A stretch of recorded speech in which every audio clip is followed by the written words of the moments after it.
Las tareas evangelizadoras del siglo XVI dieron sus frutos y a fines de la centuria, tanto en las ciudades como en los pueblos de indios en el espacio mesoamericano, los habitantes en general profesaban la fe católica y demostraban su filiación a través de sus devociones a numerosas advocaciones marianas y a muchos de los santos introducidos en los altares por los religiosos mendicantes y por los clérigos adscritos a los obispados.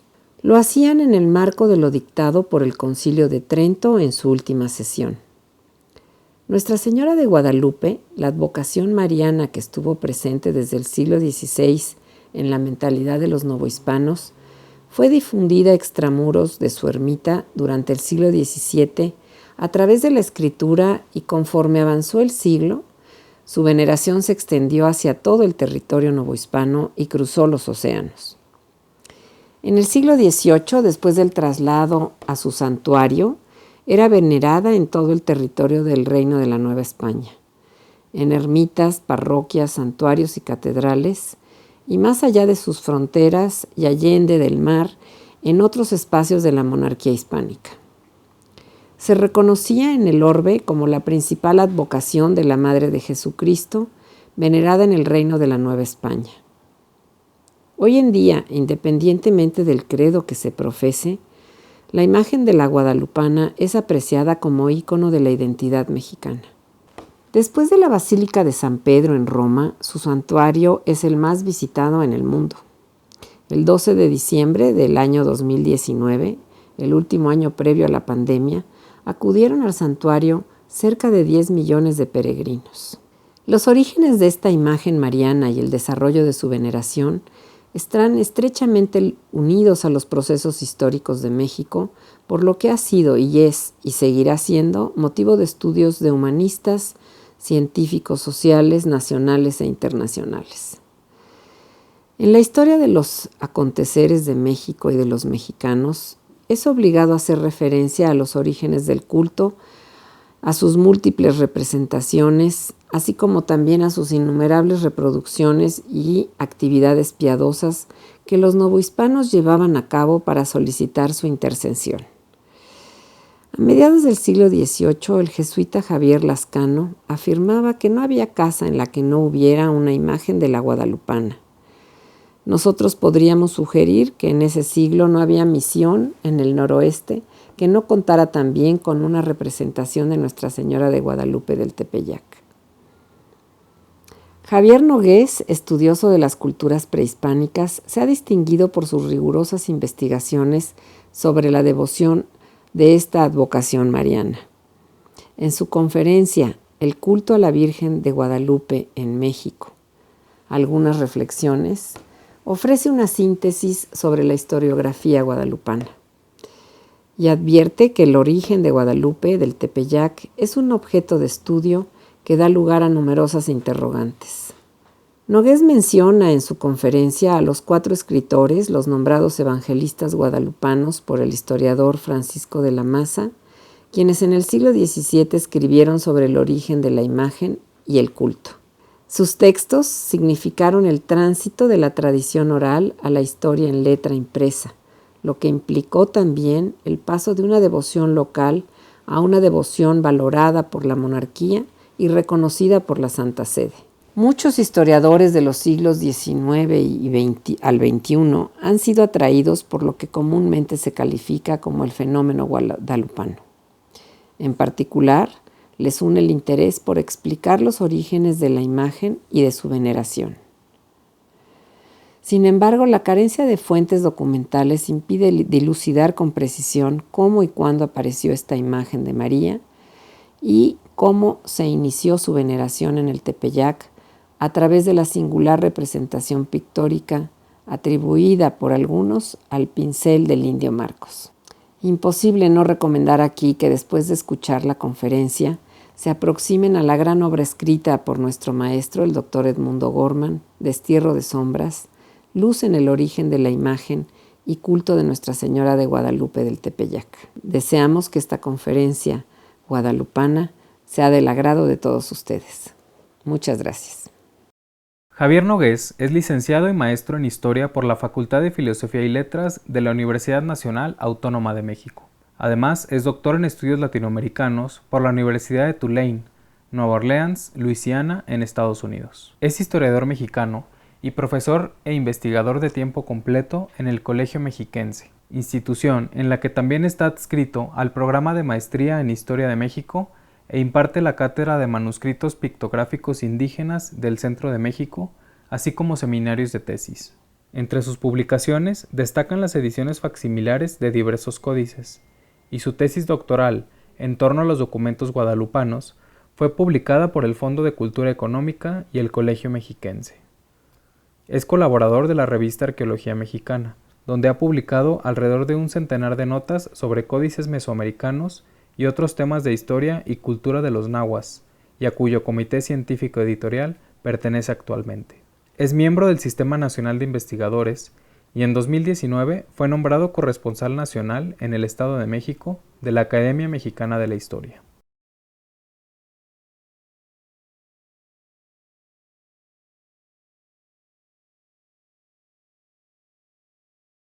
El estudio de los orígenes del culto guadalupano en México siempre será un asunto polémico, particularmente por dos razones. Una de ellas es cómo se puede historiar un acto sobrenatural, que es en este caso una mariofanía. Mariofanía quiere decir la aparición milagrosa de la Virgen María a los seres humanos. Y el otro asunto que nos preocupa a los historiadores es la falta de documentos contemporáneos a las fechas que se han dado como oficiales para esta aparición, que son del 9 al 12 de diciembre de 1531. Hemos avanzado en el conocimiento del proceso a través de una serie de estudios que se han hecho en México y en el mundo. Sabemos que sí hay una historia del culto y de los milagros que la Virgen de Guadalupe del Tepeyac han realizado. Esto sí tenemos nosotros una buena cantidad de documentos de cómo se ha desarrollado el culto en México. Pero cuando nos enfrentamos a los inicios, cómo fue este fenómeno que yo lo quiero llamar solamente tradición, no un mito, es cuando tenemos un problema que se ha desarrollado a través del tiempo entre lo que llamamos los aparicionistas y los que se denominan los antiaparicionistas. Afortunadamente, con una serie de festejos que hubo de los 450 años de la aparición y posteriormente con la canonización y posterior, la beatificación y la canonización de Juan Diego, este asunto tomó el primer plano de los investigadores que de alguna manera nos dedicamos a estos tópicos. El esfuerzo de un grupo de la alta jerarquía en México de llevar a los altares a Juan Diego hizo que se publicaran toda una serie de fuentes que o no se conocían o no habían sido reimpresas desde hace mucho tiempo. Y eso finalmente pues creó un ambiente un poco de polarización. Afortunadamente creo que vamos adelante los que nos dedicamos a la historia. Nuestras posiciones son a través de documentos. Y es muy importante que yo manifieste esta idea. Ningún historiador serio nunca ha reclamado la falta de documentos históricos para conocer los orígenes del culto guadalupano como un argumento para no creer en la tradición. Eso es algo que ningún historiador serio ha hecho. Esto y lo que yo personalmente me he acercado del desarrollo del guadalupanismo en México nos ofrece una riqueza extraordinaria que habla no solamente del culto, sino también de cómo ha estado relacionado con la historia a partir del siglo XVI. Los documentos que yo compilé en una obra que se publicó hace unos años, los documentos del siglo XVI son muy ambiguos, la información es contradictoria. En realidad, el culto, la información sobre la tradición, la imagen y los primeros milagros lo conocemos a través de obras que se publicaron hasta el siglo XVII. Entonces hay una etapa entre la fecha oficial de 1531 hasta 1648, donde las fuentes no son totalmente claras, insisto, algunas de ellas incluso contradictorias.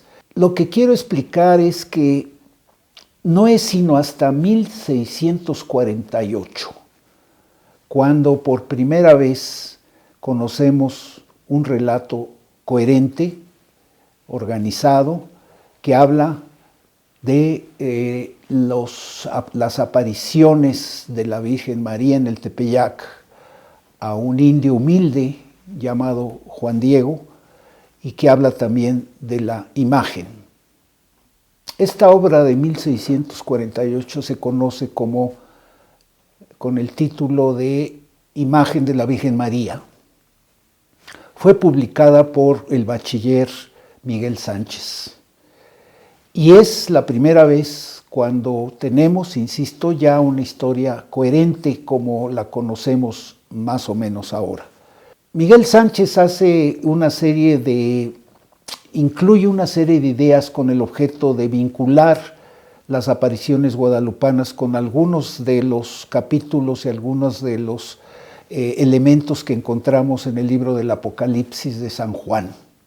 Es una obra un poco difícil de leer, con muchos textos en latín, con muchos elementos teológicos, pero ahí ya tenemos por primera vez en la obra de Miguel Sánchez de 1648 la historia de las apariciones, de los personajes que participaron, de los primeros milagros y sobre todo también de algo muy importante que es la imagen. Después de la obra de Miguel Sánchez de 1648, al año siguiente se publica otro importantísimo texto, que es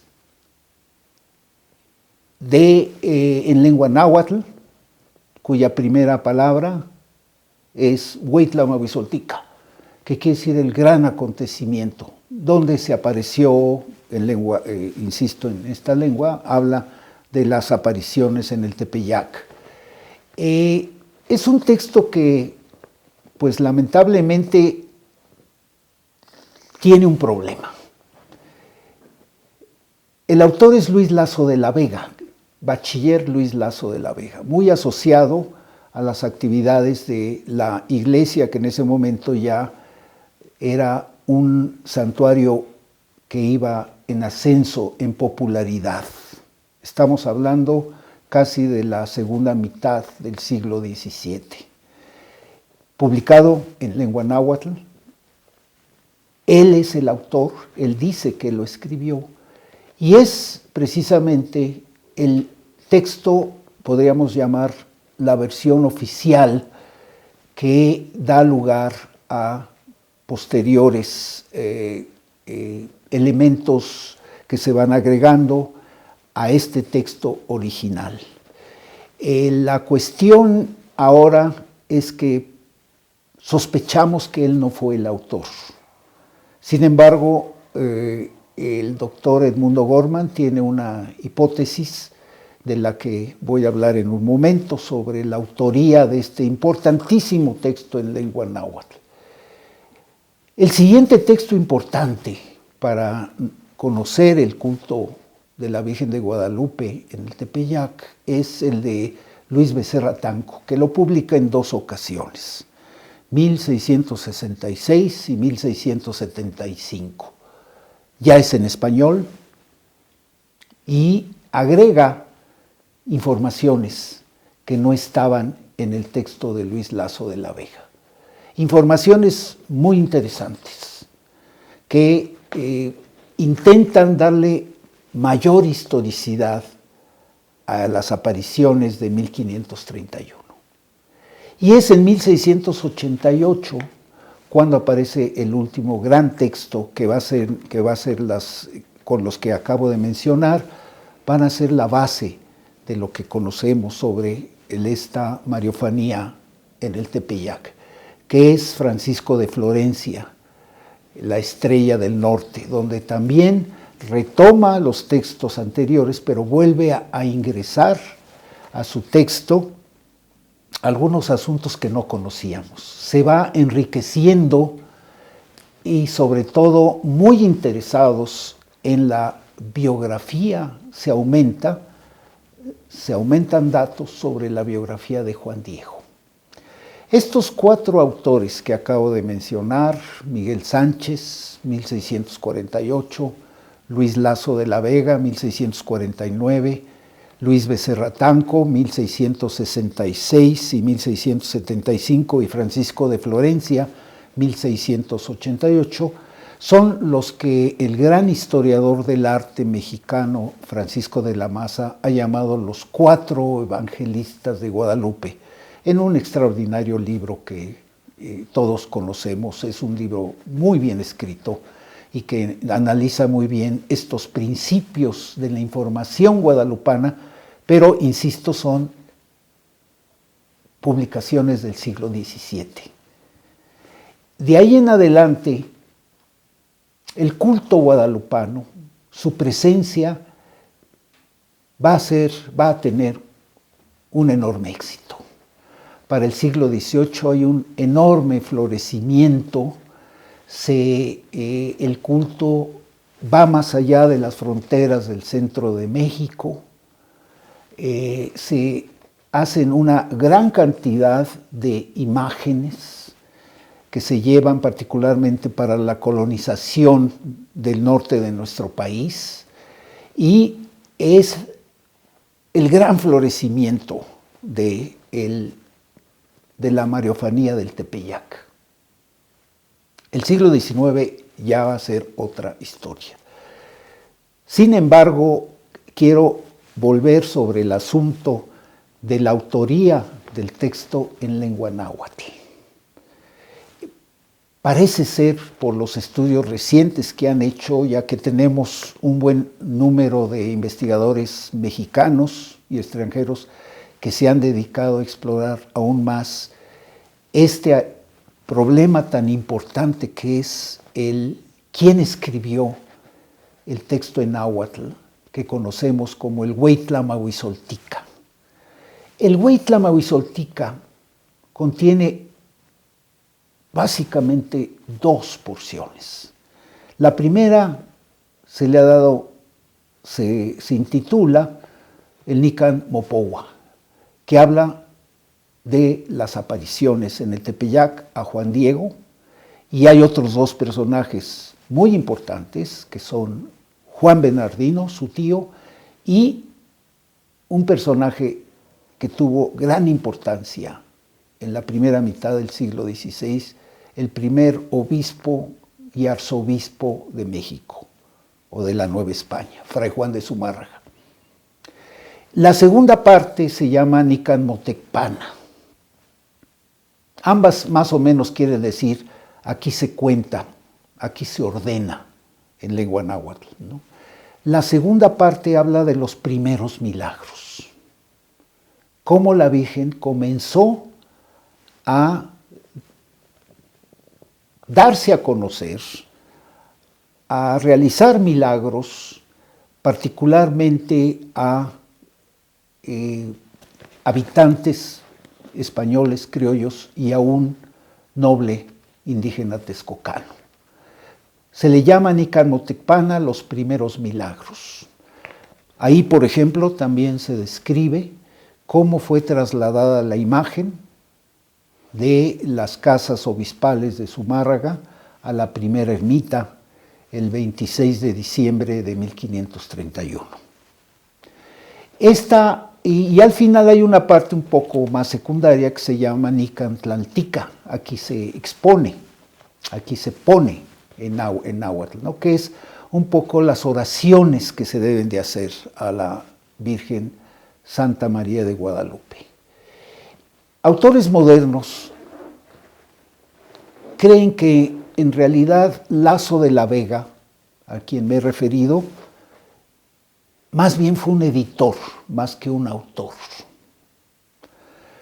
Él no podía haber tenido ese conocimiento de la lengua náhuatl y ese conocimiento de ciertos elementos que parece que nos remiten a las tradiciones, a la cosmovisión prehispánica, que están incluidos ahí, como es particularmente el culto a Tonantzin, que significa nuestra venerable madre, en el Cerro del Tepeyac, que es uno de los aspectos importantes que ahora se siguen trabajando. ¿Qué culto había en el Cerro del Tepeyac? Porque la primera cuestión es por qué la Virgen escoge aparecerse en este particular ambiente al norte de la Ciudad de México. En la actualidad se está manejando una hipótesis, ¿no? Porque pues con los problemas que aún tenemos, nuestros resultados a veces solamente caen en la categoría de hipótesis plausibles. Por lo mismo, no tenemos fuentes contemporáneas. Entonces, hay hipótesis que pueden ser más plausibles que otras. Y los investigadores modernos se inclinan a pensar de que ese texto tan importante, el Hueytla-Mahuizoltica, y quizá particularmente la primera parte, el Nícar Mopohua, que habla de las apariciones, parece ser que fue escrito por un gran sabio indígena o un conjunto de sabios indígenas. Y se ha dado un nombre, Antonio Valeriano, que nace en 1522, un año después de la conquista, y muere a principios del siglo XVII. Es un hombre longevo. ¿Quién fue Antonio Valeriano? Antonio Valeriano fue un noble indígena, no era macehual, nació en Azcapotzalco, pero en un barrio de nombre Mexicapan, que era una colonia de los mexica tenochcas en Azcapotzalco. Lo que quiere decir que no era Azcapotzalca, era mexica tenochca, pero en una colonia en Azcapotzalco. Pero lo más importante, no era un hombre humilde, no era un macehual. Antonio Valeriano fue el gran informante de ese otro egregio e importante personaje del siglo XVI, Fray Bernardino de Sahagún. Él mismo, en uno de sus textos, Sahagún dice: este es el gran sabio que me ha ayudado a recopilar la información para mi obra, el Códice Florentino, o la historia general de las cosas de la Nueva España. Sabio, fue gobernador de la ciudad de Tenochtitlan, buen administrador, sabía latín, sabía náhuatl, sabía español.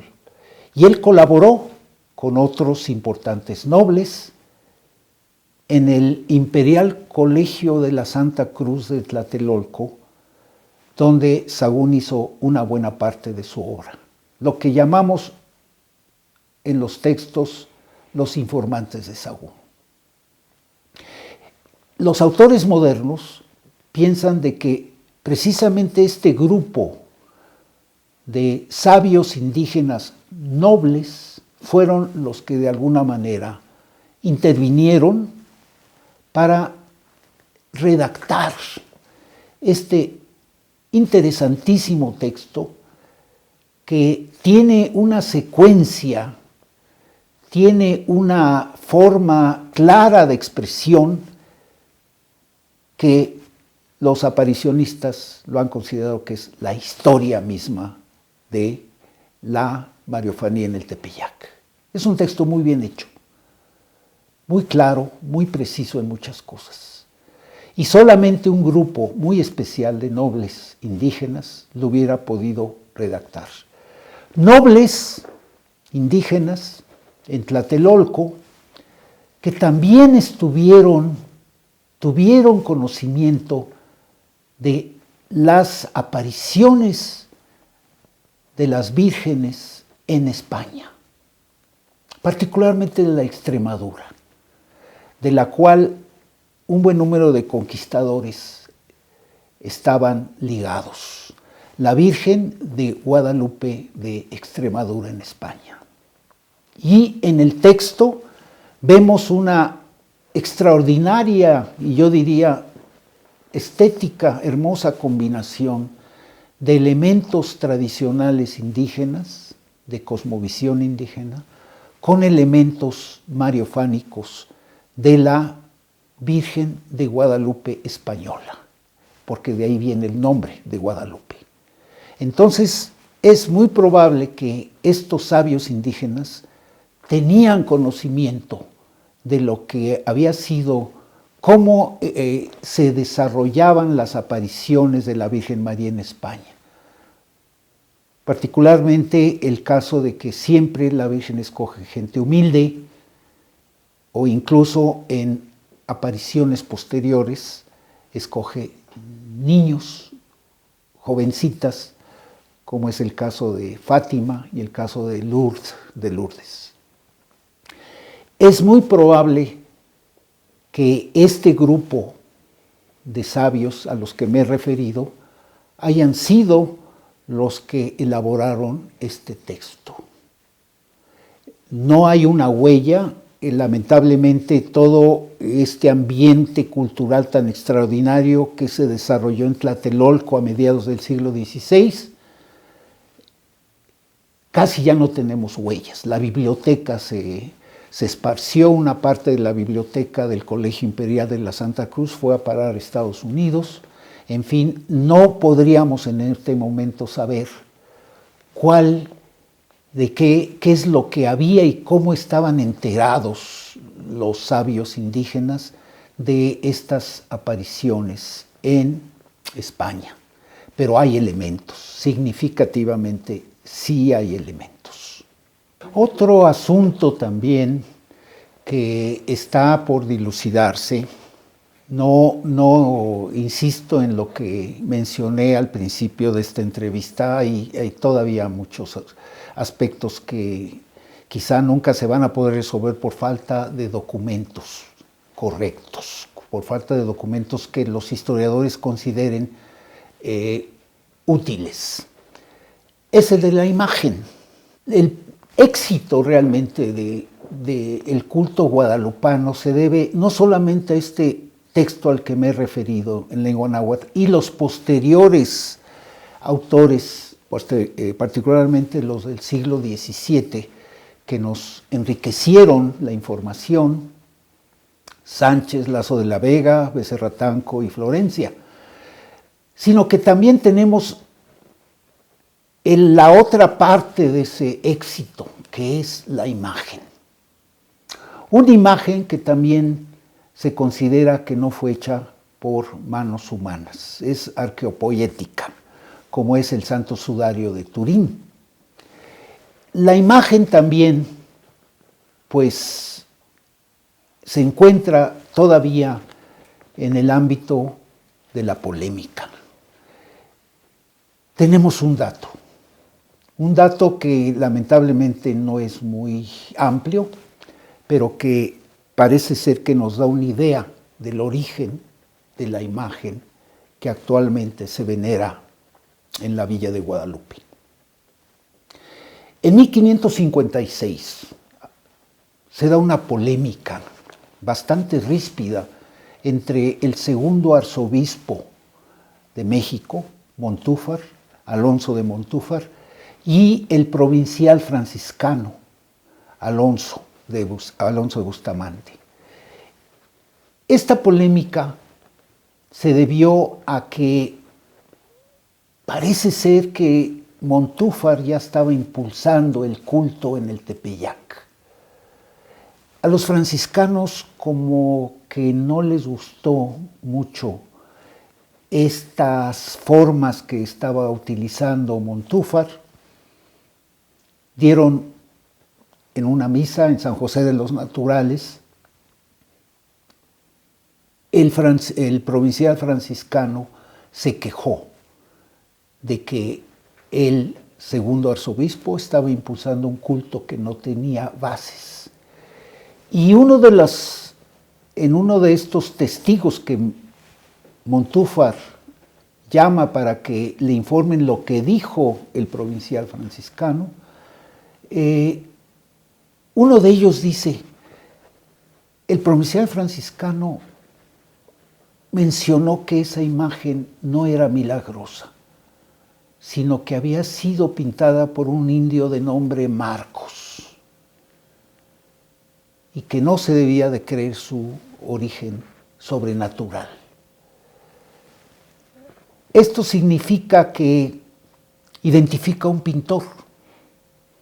El pintor Marcos posiblemente sea Marcos Cípac de Aquino, conocido, indígena, ya entrenado en las formas europeas de expresión artística y que tenemos algún conocimiento de sus datos biográficos. Un buen pintor, ¿no? Y es aquí donde posiblemente en la década de 1555, en la década de los años 50 del siglo XVI, este pintor indígena pudo haber sido el que realizó esta imagen. Pero es muy interesante, la imagen no tiene prototipos. No hay una sola imagen que se le parezca anterior.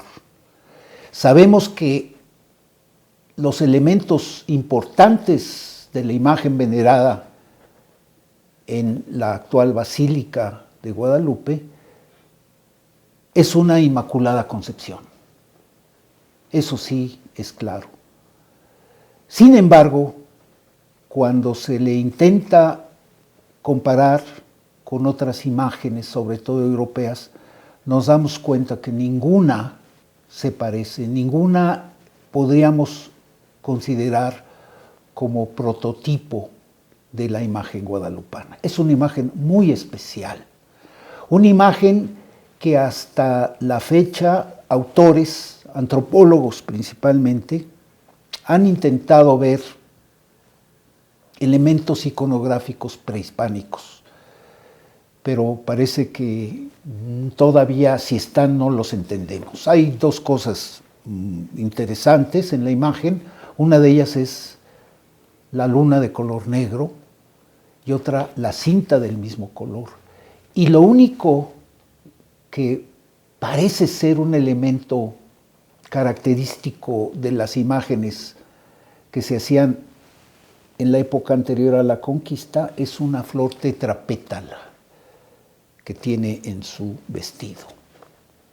No se puede considerar, como algunos autores, que sea una representación ya posterior de alguna deidad prehispánica.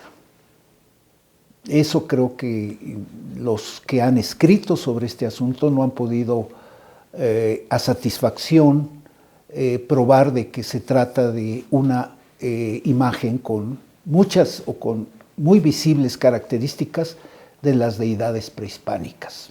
A pesar de que se ha dicho que había un culto a nuestra venerable madre, Tonantzin, que es lo que quiere decir este término, nuestra venerable madre, en el Cerro del Tepeyac. Eso es uno de los argumentos para insertar el culto a las tradiciones de la del panteón náhuatl anterior a la conquista.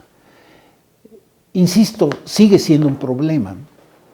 Los aparicionistas dicen que la historia es la que se relata en el Nican Mopohua, que se aparece de una manera extraordinaria, milagrosa, en la tilma o en el manto de Juan Diego, y que en el momento de extenderlo, las flores caen al suelo, las que traía, que había recogido en la cresta del Cerro del Tepeyac, y que en ese momento, de manera asombrosa, extraordinaria, sobrenatural, queda impresa la imagen que ahora veneramos en el Tepeyac.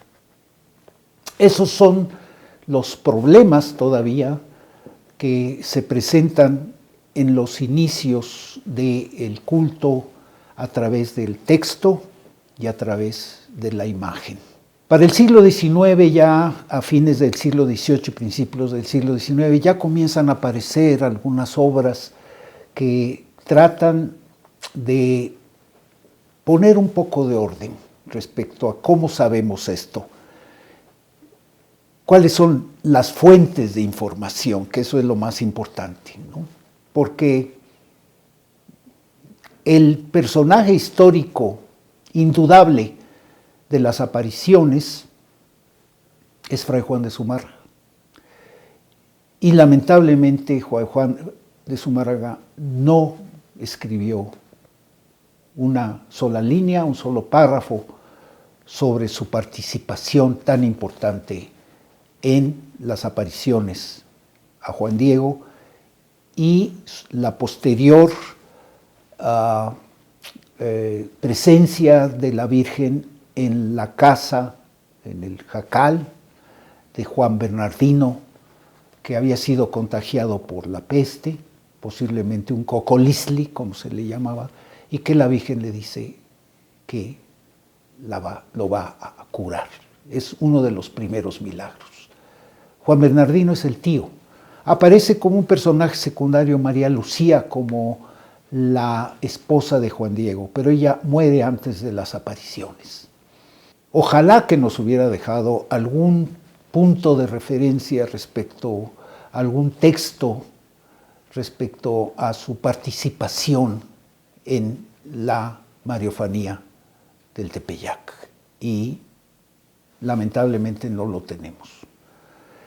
Se han hecho estudios, incluso de los documentos de Zumárraga que estuvieron en España, se ha buscado, y si algo los aparicionistas que estuvieron muy activos con motivo de la canonización de Juan Diego, si algo hicieron fue buscar documentos para que probaran la historicidad. Porque el problema es que si van a canonizar, como ya fue en 2002, en julio de 2002, cuando vino el Papa Juan Pablo II, para canonizar a Juan Diego necesitamos conocer que existió históricamente. Y el problema, y ahí es donde ya las cosas se volvieron más complicadas,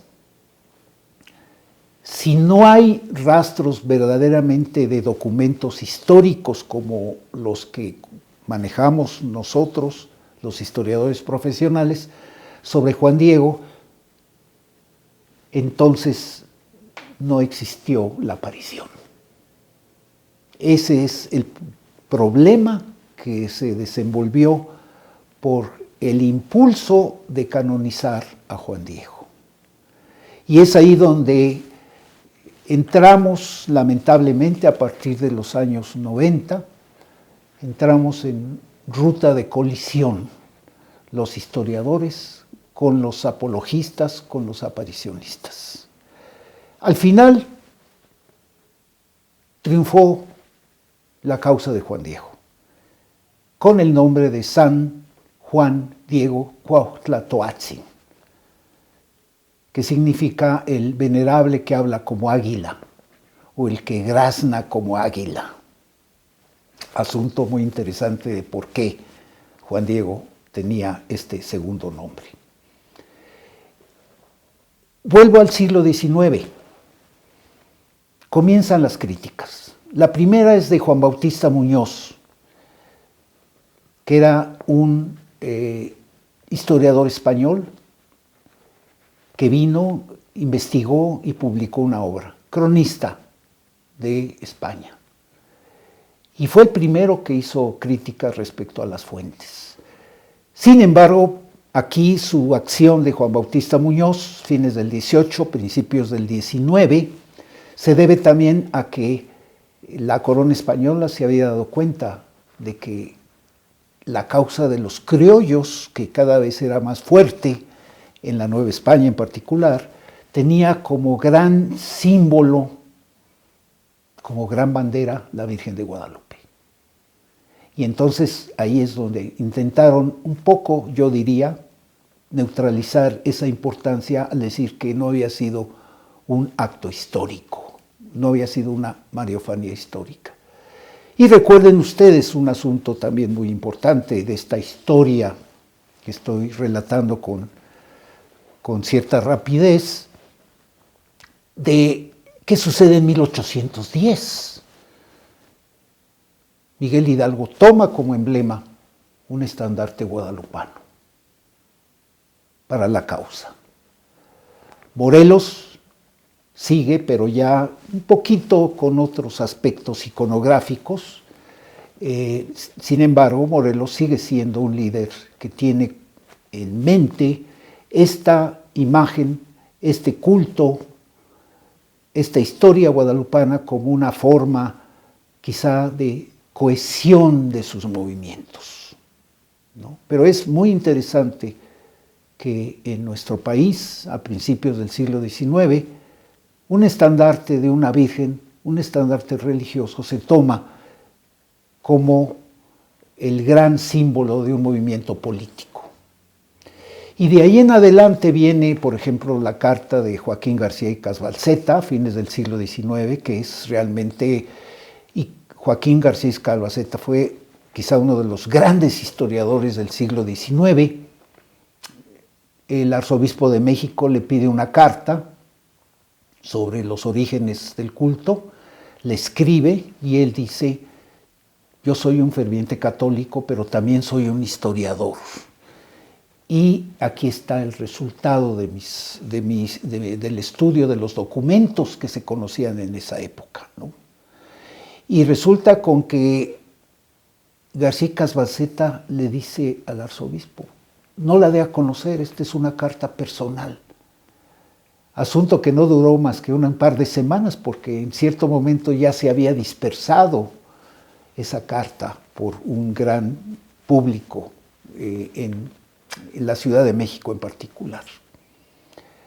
Y esto también, otro asunto de la historia que estoy tratando de sintetizar de nuestra tradición guadalupana, otro asunto también que creó una polarización entre los liberales de la época, fines del siglo XIX, y los que estaban en cierto momento en la jerarquía católica que controlaba el santuario. 1895. ¿Qué sucede en este año? Se habla de la coronación pontificia de la imagen para darle todavía más realce, ya que había sido ya proclamada. Posteriormente se proclamó Reina de México, Emperatriz de las Américas, con toda una serie de rangos muy altos que daban cuenta de la importancia del culto, ya no solamente en México, sino en Latinoamérica en particular. En 1895 se dice: vamos a coronar a la Virgen.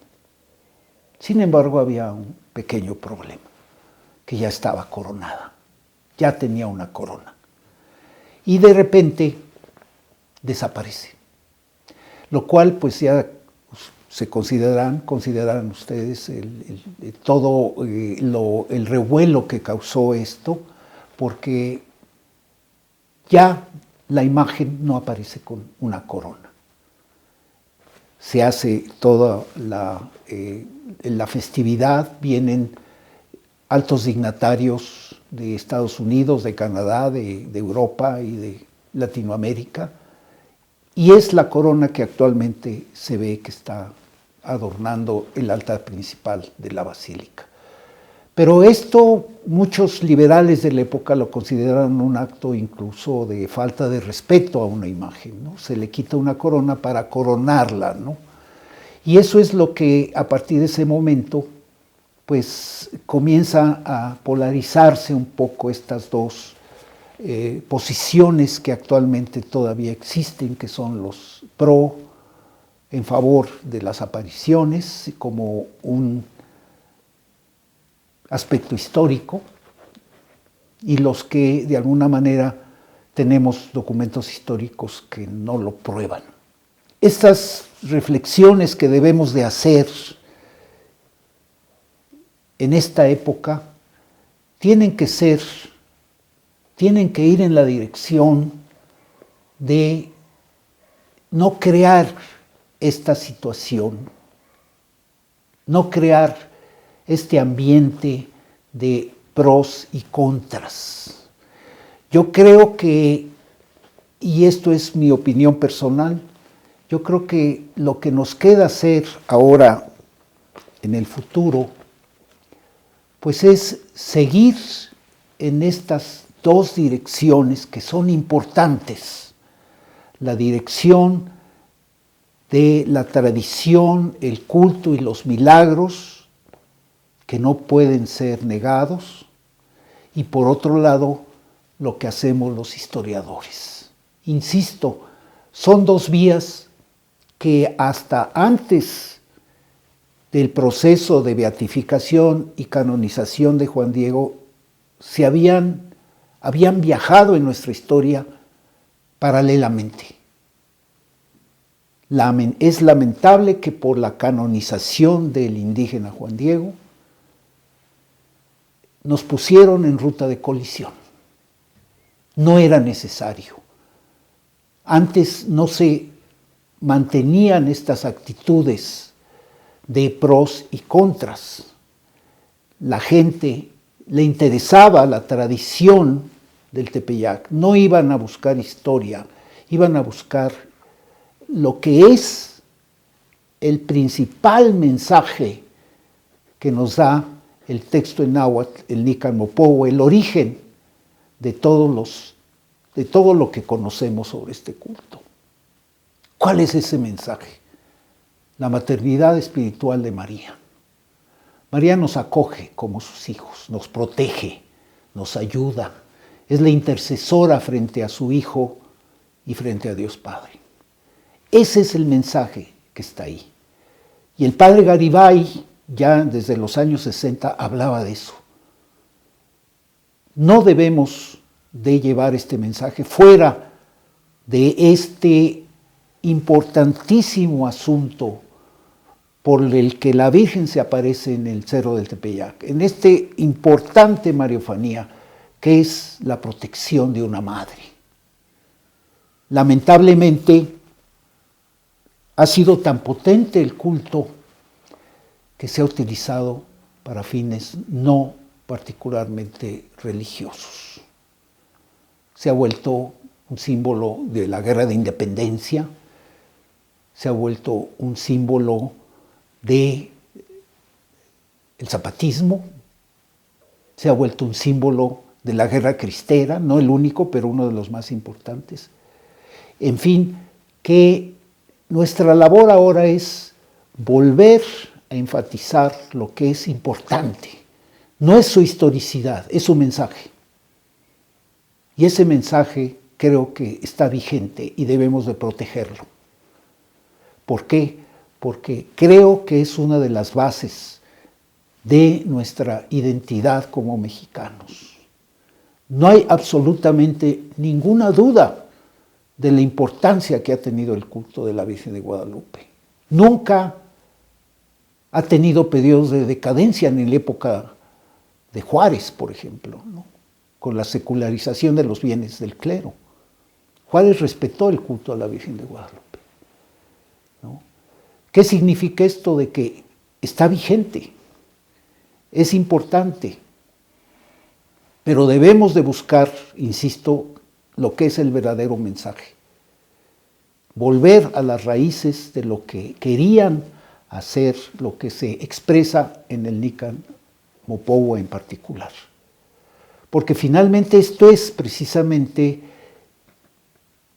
el principal, yo diría, el principal producto, el principal elaboración de una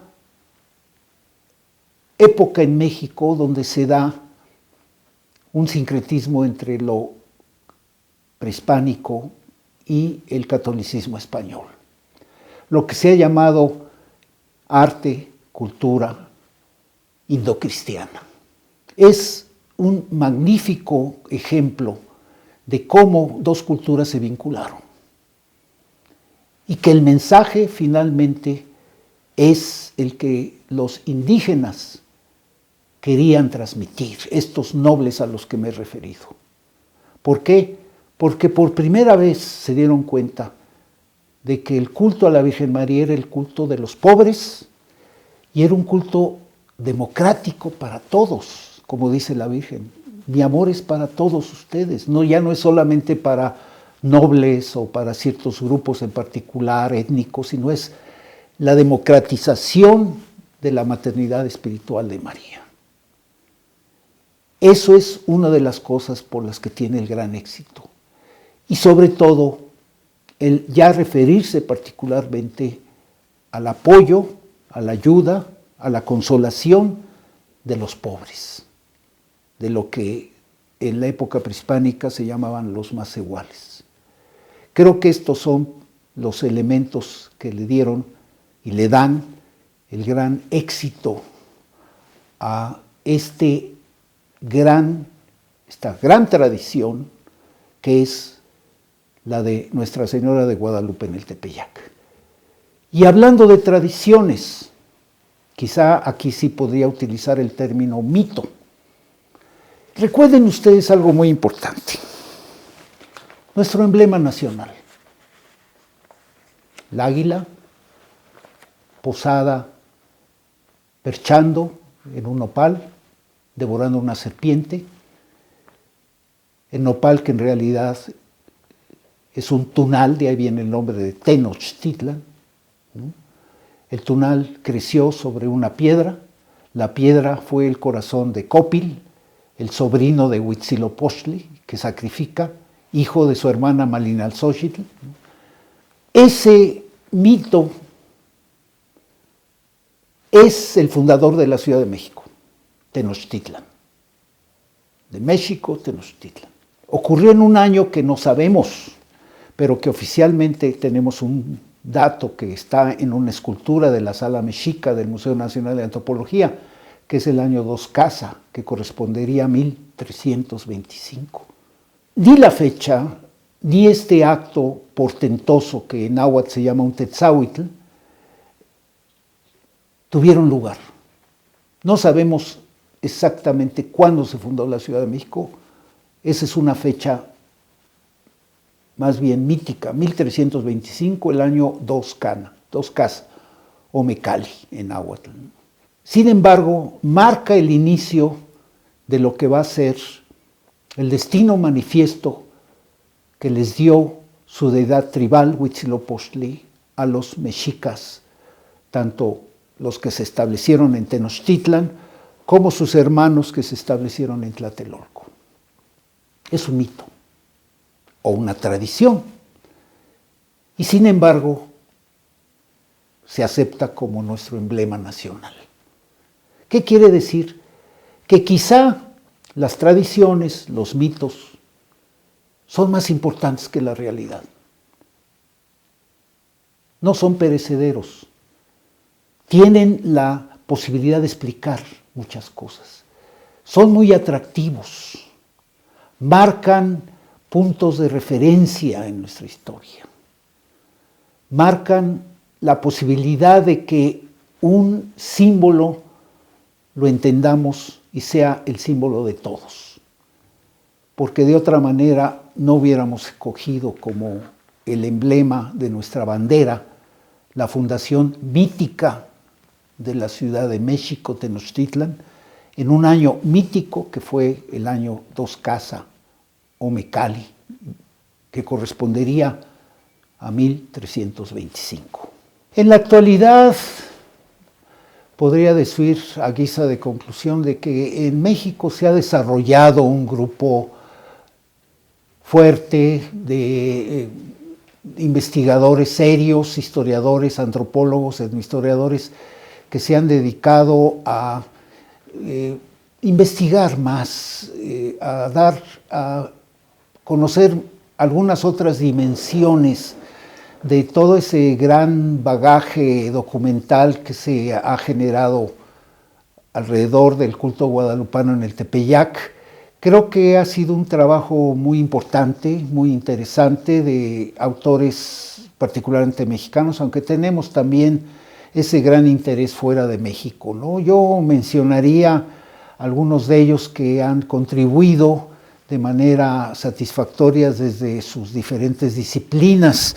El doctor Antonio Rubial, que ha sido un gran investigador del mundo novohispano, el doctor Jaime Cuadriello, que nos ha informado sobre el arte guadalupano, que es un arte magnífico y que tenemos una gran cantidad de ejemplos que todavía deben de ser investigados, particularmente por los que se dedican a esta disciplina. El doctor Rodrigo Martínez Barach, que también nos ha dado información sobre los documentos y las propuestas que él tiene muy interesantes sobre los orígenes del culto guadalupano en el siglo XVI, involucrando a algunos autores, tratando de investigarlos de manera más autores novohispanos de una manera más profunda. Ha hecho un excelente trabajo el doctor Martínez Barach y recientemente se ha publicado en México un libro de la doctora Gisela von Boveser sobre los orígenes guadalupanos, también del Fondo de Cultura Económica. Todo esto es una contribución muy importante porque nos está dando la posibilidad quizá no de resolver el gran problema de la historicidad, sino que nos está dando la posibilidad de entender mejor el papel, la función, la importancia que ha tenido el culto en la forma en que ahora lo conocemos y en las otras interpretaciones que han dado. Este gran fenómeno religioso, pero también cultural, que es la mariofanía de la Virgen María de Guadalupe en el Tepeyac. Creo que estos autores son serios, trabajan con documentos y creo que eso nos va a servir más para afirmar, para conocer mejor, insisto, para saber las diferentes dimensiones, el desarrollo que ha tenido a través del tiempo, desde el siglo XVI, un culto mariano que quizá es uno de los más exitosos en términos de su popularidad que existen en el mundo, sin dejar a un lado los cultos europeos, los más recientes, como son los de Fátima y los de Lourdes, que han tenido también gran eco. Sin embargo, creo que uno de los aspectos, yo diría, culturales religiosos más importantes que hemos dado al mundo ha sido la aparición milagrosa de la Madre de Dios en el Cerro del Tepeyac. Gracias.